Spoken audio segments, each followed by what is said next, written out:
Assalamualaikum warahmatullahi wabarakatuh.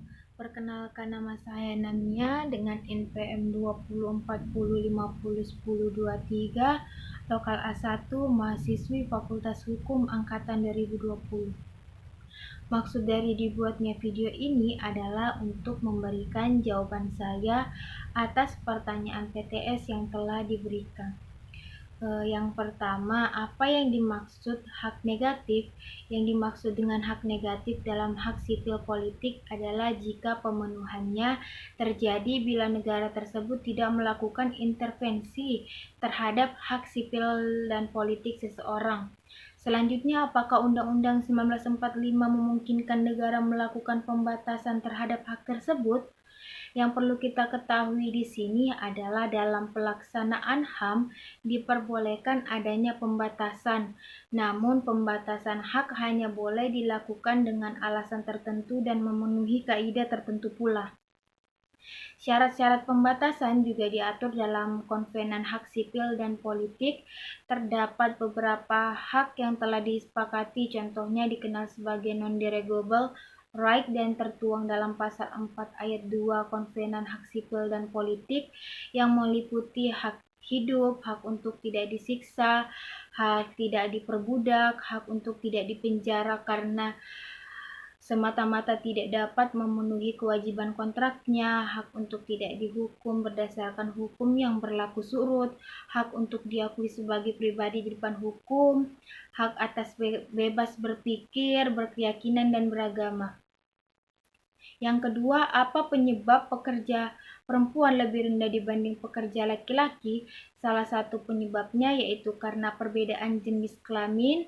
Tingkat produktivitas laki-laki lebih tinggi daripada perempuan karena dipengaruhi oleh faktor-faktor yang dimiliki perempuan seperti fisik yang kurang kuat. Perempuan dalam bekerja cenderung menggunakan perasaan, terdapat cuti melahirkan, sehingga pada umumnya laki-laki akan lebih produktif untuk bekerja yang mengandalkan kekuatan fisik, sehingga pekerja laki-laki lebih banyak dibandingkan pekerja perempuan. Adapun penyebab lain, yang pertama adanya budaya patriarki, yang kedua stereotip kepada perempuan.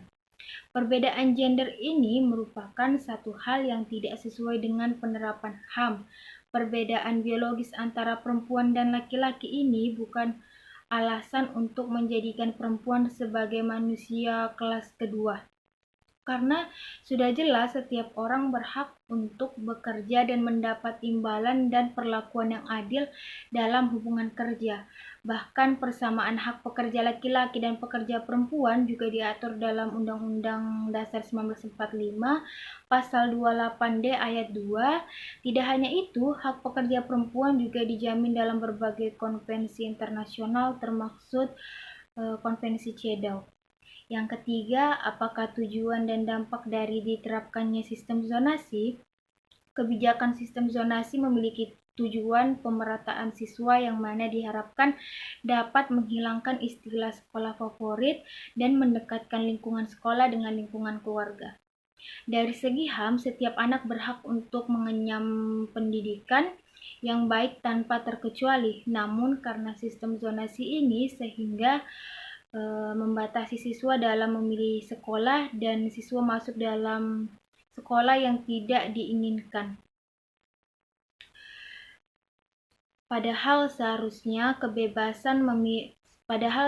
dalam proses penerimaan siswa baru seharusnya masih mempertimbangkan asas kebebasan memilih fasilitas pendidikan. Terdapat dampak positif dan negatif dari adanya sistem zonasi.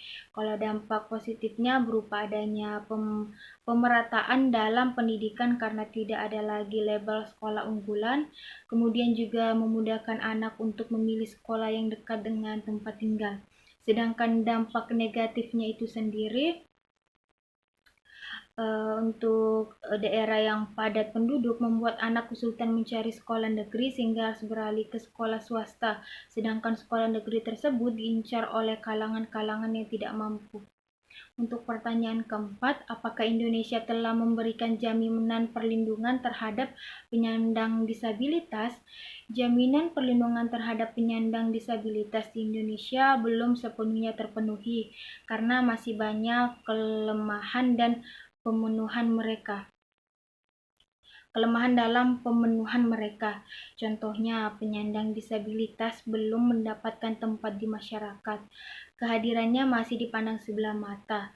Keterbatasan yang dimiliki membuat mereka dianggap sebagai kelompok yang lemah, tidak berdaya, dan hanya perlu mendapat belas kasih.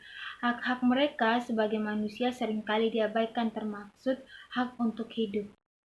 Sekian dari pemaparan dari jawaban saya. Sekian, terima kasih. Assalamualaikum warahmatullahi wabarakatuh.